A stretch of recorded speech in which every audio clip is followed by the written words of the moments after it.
ఈరోజు మన స్వగృహ కిచెన్‌లో మరొకసారి కొత్త వంటతో మీ ముందుకొచ్చాను. అది పులావ్‌లోకి గానీ, బగారా రైస్‌లోకి గానీ, బిర్యానీలోకి గానీ, వెజ్జీస్‌కి మంచి ప్రోటీన్ ఫుడ్ అండి. చాలా బెస్ట్ కాంబినేషన్ అండి. మీల్ మేకర్, ఆలు, టొమాటో కర్రీ. ఇది చపాతీకి గానీ, రైస్‌కి గానీ, పులావ్‌కి గానీ చాలా చాలా బెస్ట్ కాంబినేషన్ అండి. పుదీనా రైస్‌కి గానీ, లేదంటే టొమాటో రైస్‌కి గానీ చాలా సింపుల్‌గా చేసుకుని చాలా మంచి ప్రోటీన్ ఫుడ్ మీల్ మేకర్, ఆలు, టమాటో కర్రీ. ఆలు అంటే ఎంతమందికి ఇష్టం ఉండదండి? ఆలు ప్రతి ఒక్కరికి ఇష్టమే.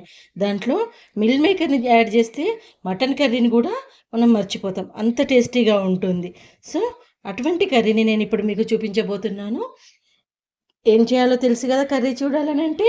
కర్రీ రెసిపీని మనం చూడాలంటే ఏం చేయాలి? వీడియోకి లైక్, షేర్ అండ్ సబ్స్క్రైబ్ చేసి చూడాలి. సో, నేను మిల్ మేకర్‌ని ముందుగా నానబెట్టానండి ఒక 20 నిమిషాలు. వేడి నీళ్ళల్లో అయితే ఒక 10 నిమిషాలు నానబెడితే సరిపోతుంది. నేను చల్ల నీళ్ళలో నానబెట్టినా కాబట్టి ఒక 20 మినిట్స్ నానబెట్టాను. తర్వాత 2 ఆలు తీసుకున్నాను. దీన్ని బాయిల్డ్ చేశాను. ఒక ఆనియన్, పుదీనా, 2 పచ్చిమిర్చి, టమాటో, హోల్ గరం మసాలా, అల్లం వెల్లుల్లి పేస్ట్. ఇంత సింపుల్‌గా ఇంగ్రీడియెంట్స్ తోటి చాలా టేస్టీ కర్రీ చేసి చూపించబోతున్నాను. ఇంకెందుకు ఆలస్యం? మీ దగ్గర మిల్ మేకర్ ఉంటే వెంటనే వంటకి సిద్ధంగా అండి. నాతో పాటుగా మీరు కూడా వంట చేసేయండి. ముందుగా ఒక గిన్నె పెట్టుకోవాలండి. గిన్నె పెట్టుకొని ఆయిల్ వేసుకోవాలి. మిల్ మేకర్‌లోకి వెళ్ళి మనం వాటర్ అన్నీ ఇలా తీసేసుకోవాలండి. మన ఇష్టం వీటిని కట్ చేసుకుంటే కట్ చేసుకోవచ్చు. లేదంటే ఇలాగే వాడుకోవచ్చు పెద్ద సైజులోనే. కానీ వాటర్ అన్నీ తీసేసి పెట్టుకోవాలి. ఆయిల్ వేడైపోయింది కదా! హోల్ గరం మసాలా వేసుకోవాలి. తర్వాత పచ్చిమిర్చి,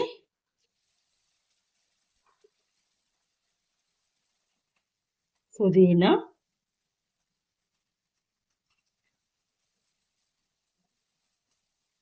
తర్వాత ఆనియన్ వేసుకోవాలండి.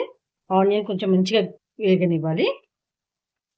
ఆనియన్ వేగుతుంటే అల్లం వెల్లుల్లి పేస్ట్ వేసి ఇవి 2 కలిపి వేగనీయాలండి. అల్లం వెల్లుల్లి పేస్ట్‌లోనే పచ్చి వాసన పోయేదాకా మంచిగా వేగనీయాలి. కూరగాయలు మంచిగా వేగడంతోటే ఫ్లేవర్ వస్తుందండి. అల్లం వెల్లుల్లి పేస్ట్ అనేది పచ్చి వాసన కంపల్సరీ వెళ్ళిపోవాలి. లేదంటే కూర టేస్టే చేంజ్ అయిపోతుంది.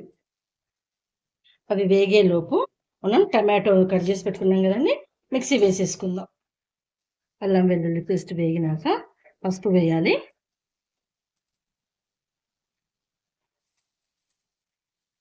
మీరెక్కడి నుంచి వీడియోలు చూస్తున్నారో నాకు కామెంట్ బాక్స్‌లో కామెంట్ పెట్టండి. నా వీడియోలు చూస్తున్నారు గానీ నాకు లైక్ చేయట్లేదు, సపోర్ట్ చేయట్లేదు. కామెంట్ రూపంలో కామెంట్ పెట్టడం వల్ల నా వీడియోలు ఎక్కువగా రికమెండ్ చేయబడతాయండి. చూస్తున్నారు గానీ వీడియోలు ఎక్కువగా లైక్స్ చేయట్లేదు. సో, ఒకసారి లైక్ చేయండి. తర్వాత మొత్తం వాటర్ స్క్వీజ్ చేసుకున్న మీల్ మేకర్‌ని వేయాలి. ఇవి పీసెస్ లాగా కట్ చేసి వేసుకోవచ్చు. ఇలానే వేసుకోవచ్చు. ఇవి కొంచెం వేగాలండి. ఇందులో ఎందుకంటే వాటర్‌లో వేసినాం కాబట్టి వాటర్ కొంచెం ఎవాపరేట్ అయ్యేదాకా వేగాలి. ఇది చాలా ప్రోటీన్ కర్రీ అండి. వెజ్జీస్‌కి మాత్రం చాలా ప్రోటీన్ రిచ్ కర్రీ. ఎందుకంటే మిల్ మేకర్ ప్రోటీన్ ఫుడ్ అండి. చూడండి మిల్ మేకర్‌లో నుంచి వాటర్ మొత్తం ఎవాపరేట్ అయిపోయినాయి. డ్రై అయిపోయింది. ఇప్పుడు మనం టమాటో మిక్సీ పట్టి పెట్టుకున్నాం కదా! ఆ ప్యూరీని వేసేయాలి. మంచిగా 2 కలిపి ఉడకాలి. ఇందులో నుంచి ఆయిల్ మొత్తం బయటకొచ్చేటట్టు ఉడికించుకోవాలి. టమాటో పచ్చిదనం మొత్తం పోవాలి. ఇప్పుడు ఇందులో కారం కూరకు తగ్గట్టుకు వేయాలండి. మనం 4 పచ్చిమిర్చి వేసుకుందాం. 1 ½ స్పూన్ వేస్తున్నాను నేను కారం. Dhania powder, garam masala powder, salt. ఇంతవరకు సాల్ట్ వేయలేదండి. ఇప్పుడే వేస్తున్నాను. వేసి మంచిగా కలుపుకోవాలి. ఈ మసాలా అంతా కొంచెం మిల్ మేకర్‌కి పట్టాలి కాబట్టి కొన్ని వాటర్ వేస్తున్నాం. కొన్ని వాటర్ వేసుకోవాలి. ఈ మసాలా అంతా మిల్ మేకర్‌కి పట్టాలి. కాబట్టి కొంచెం నార్మల్ ఫ్లేమ్‌లో ఉడికించుకుందాం. మనకు కూరకు కావాల్సిన కారం అంతా ఇప్పుడు వేసేసుకున్నాం కాబట్టి ఇది కొంచెం నార్మల్ ఫ్లేమ్‌లో ఉడికించుకోవాలి. చూడండి ఇలా కొంచెం ఉడుకుతున్నప్పుడు మనం ఆలుగడ్డ ఉంది కదా, ఉడకబెట్టి పెట్టుకున్నాం కదా, దాన్ని కట్ చేసేసి ఇందులో వేసుకోవాలి.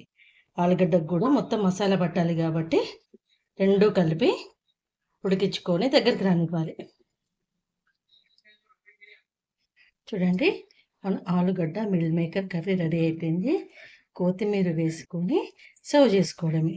చూస్తుంటేనే మటన్ ముక్కల్లాగా టెంప్టింగ్ అనిపిస్తుందా? ఫ్లేవర్ మాత్రం నాకు సేమ్ మటన్ లాగానే అనిపిస్తుందండి. సో వెజ్‌లో బెస్ట్ ఆప్షన్ పులావ్‌కి గానీ, చపాతీకి గానీ అంటే ప్రోటీన్ ఫుడ్ గూడా మళ్ళీ. బెస్ట్ ఆప్షన్ అంటే మిల్ మేకర్ ఆలు కర్రీ.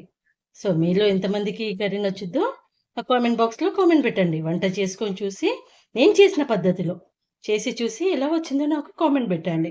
నా వంటలు నచ్చితే నా ఛానల్‌కి లైక్, షేర్ అండ్ సబ్స్క్రైబ్ చేయండి. స్వప్న స్వగృహ కిచెన్. Thank you.